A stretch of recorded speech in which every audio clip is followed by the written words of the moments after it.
What's up, Naewods? Stoic from Naewod here. Today we are going to be doing another Dark Souls 3 challenge video.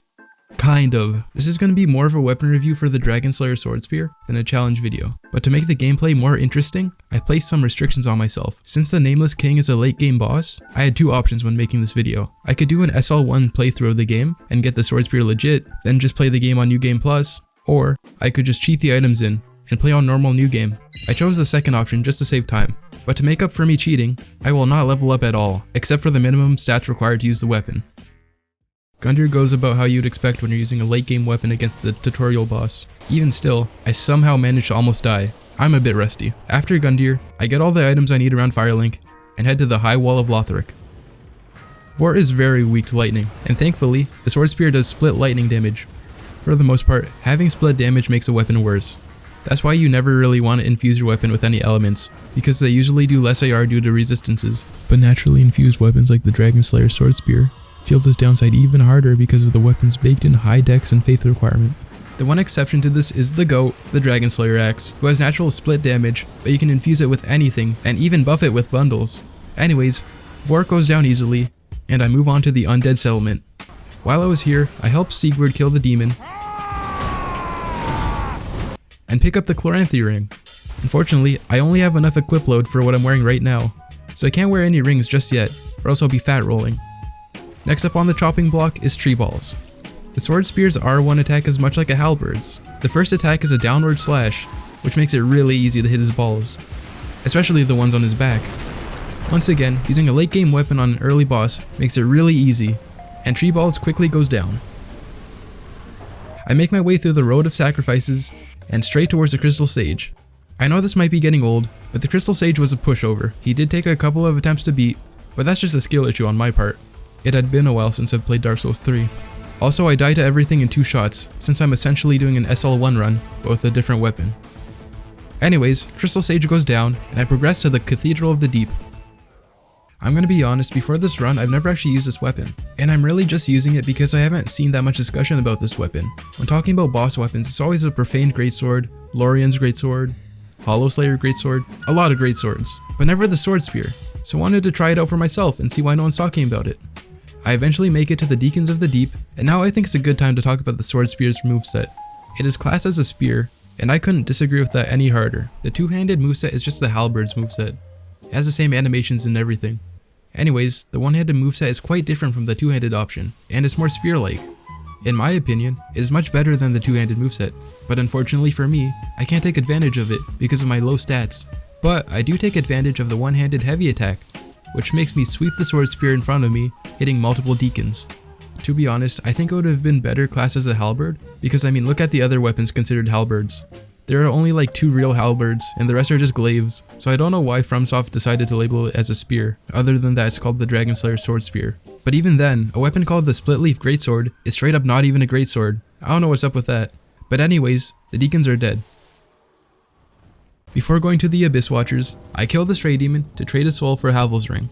Wearing it will give me enough equip load to finally put on some other rings, such as Lloyd's sword and shield rings, which I won't be taking off for the rest of the run. With my new rings, I head to the Abyss Watchers. I start off the fight by instantly backstabbing him, then following up with a charged heavy attack, dealing massive damage.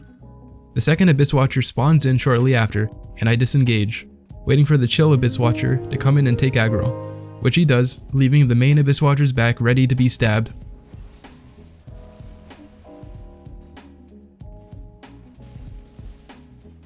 Phase 2 is more of the same, but with fewer openings to backstab him, because of his fire trails. Also, my strat of backstabbing and then following up with the charged heavy attack doesn't work anymore, because of his increased speed. But still, with some patience, I wait for openings and easily take down the Abyss Watchers. Next, I run through the catacombs. I know I haven't been showing that much outside of bosses, but the Sword Spear is honestly pretty good at killing normal enemies, at least one-on-one. Its long reach easily allows you to hit enemies before they can get close to you. However, when it comes to group of enemies, it falls short. The slow attack speed makes it really easy for groups to gang up on you and stun lock you. This isn't a problem for right now, but the slow attack speed will become much more prevalent later. Up next is Walnir. He's the same no matter how you play the game, just hit his bracelets and he falls into the abyss. I climb down this bridge and fight the old Demon King. And here I try the Sword Spear's weapon art, Falling Bolt. The weapon art causes the player to lift the weapon towards the sky and smite the enemy you're locked onto. This also causes the sword spear to be buffed with even more lightning damage. Although it shares the same name as the Dragon Slayer's Great Axe weapon art, the Great Axe's variant is slightly different. The Great Axe's weapon art causes the player to lift it up above their head and slam it down, causing a nuclear explosion. Anyways, the old Demon King goes down, and I can progress to Irithyll of the Boreal Valley. I run through most of the area until I reach this building with a silver knight staring at an amazing chest ahead. On the second floor of this building, there are 3 chests. One of them has a Leo ring inside, which I thought would be more useful than it ended up being. Honestly, when I picked it up, I didn't understand what it actually did. For some reason, I thought it boosted instability damage, but in reality, it boosts guard counter damage with piercing weapons. I always forget that guard counters exist in Souls games, because I don't think anyone uses them outside of like Elden Ring. I don't know. It might be a valid way to play the game. I might need to try it out for myself. Maybe do a guard counter only run? Anyways, Pontiff is up next. The rules didn't say anything about parrying, so I used my bare fist to parry his opening attack, dealing massive damage. You might have noticed that I'm wearing the Leo ring. Like I said before, I didn't know what it actually did, so if you see me using it on other bosses, that's why. Hey guys, Stoic from the future here. So I was actually right about my initial understanding of the Leo ring. It actually does boost instability damage with thrusting weapons, so I was using it correctly the entire time. So just ignore everything I was saying about it. Anyways, in phase 2 I had to deal with the added difficulty of having to deal with 2 pontiffs at the same time, which wasn't really that bad because the sword spear was able to poke both of them at the same time. Also, I'd like to mention that for the second phase, I was using the one-handed moveset because it was much faster than the two-handed moveset, allowing me to take advantage of the Leo ring more often. After giving Pontiff the average British experience by stabbing him over and over again, I can move on to Anor Londo. I was so confident that I could beat Aldris on the first try that I didn't even rest out of the bonfire before entering the fight. Thankfully, he's weak to lightning, so I deal massive damage to him. Also, the sword spear's R1 attack was really useful in this fight. The vertical attack allowed me to easily hit the Gwendolyn part of Aldrich, if I can actually aim it properly of course. The added fire in the second phase was super annoying, because if I touched it at all, it would remove the buff I get from the Lloyd rings. Even with this annoyance, I powered through, managing to kill him. And of course, he killed me too because why not? Next, I go down into the Irithyll dungeon, where I almost died to these rats, then died to these big rats trying to get the elevator shortcut. I'm gonna be honest, my plan when starting this challenge was to do Sigurd's quests and get him to kill Yorm, but I took like a 3-week break from the challenge to do the John Dark Souls video, so I completely forgot to do it. This means I need to kill Yorm without the Storm Ruler, which really isn't that hard as it sounds. All you have to do is focus on hitting his arms and head, because those areas take extra damage. And eventually, with enough hits he staggers, allowing you to take a big chunk of his health.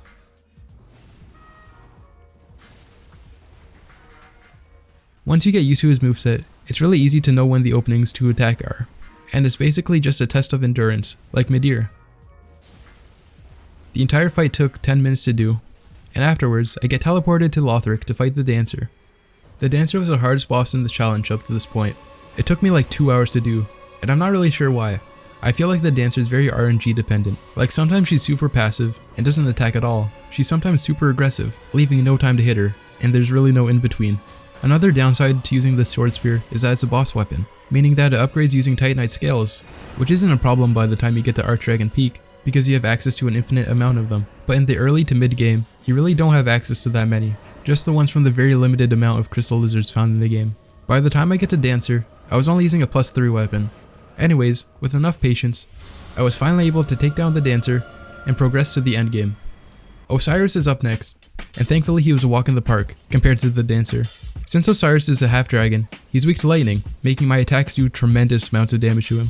There isn't really much to say about him. I quickly melted him and went past his boss arena to get the Path of the Dragon gesture.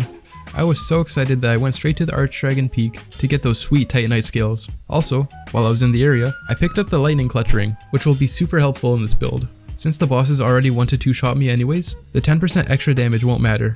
I run further into the Archdragon Peak and kill this wyvern in one hit. Who knew that the Dragon Slayer Sword Spear would be so good at killing dragons?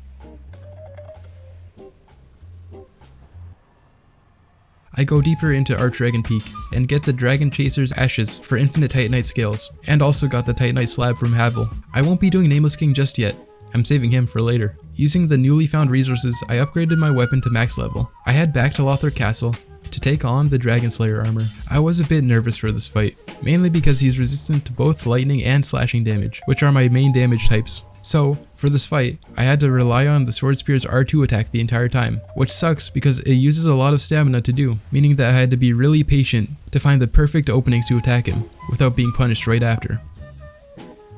And just like that, Dragon Slayer armor goes down, and I can move on to the archives. I don't really need any items here, so I run past all the enemies, and make it to the elevator shortcut.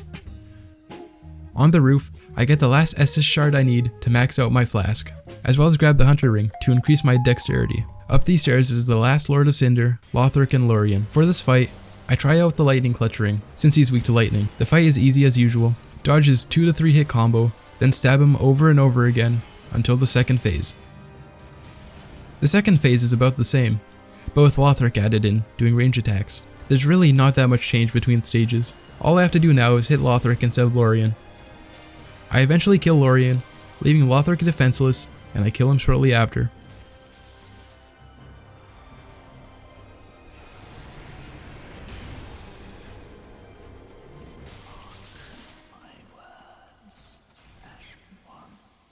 Before going to the Soul of Cinder, I decided to go back to Archdragon Peak to kill the Nameless King. This fight was one of the hardest I've ever done, taking me over 3 hours to complete.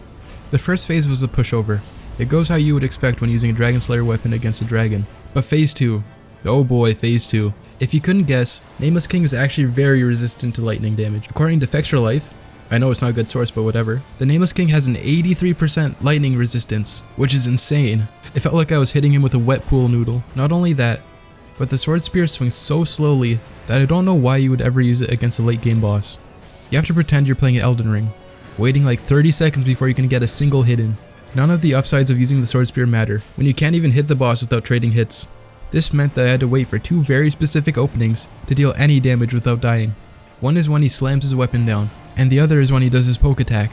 Those are the only times I could safely get a single hit in without taking any damage. With enough patience, I finally was able to take down the Nameless King, making me the true Nameless King. Finally, I can go fight the Soul of Cinder. This one also took about 3 hours, but it isn't as interesting as the Nameless King, and was also mainly just a skill issue. On my winning attempt, I do the usual strategy of waiting for him to go sorcery mode, and getting lots of damage in. I don't know why, but phase 2 is much easier than phase 1. He has really well telegraphed attacks, and his big 5-hit combo is really easy to avoid. I managed to get the final blow on him, proving that I can beat the game as a Nameless King with minimal stats. Thank you so much for watching. If you enjoyed the video, make sure to like and subscribe. I plan on making more Dark Souls challenge videos in the future, so if you don't want to miss them, subscribe. Anyways, that's about it. Bye bye. Okay, so this is Stoic from the future. I forgot to kill Gundyr, Champion Gundyr, so just pretend I killed him. Okay, bye.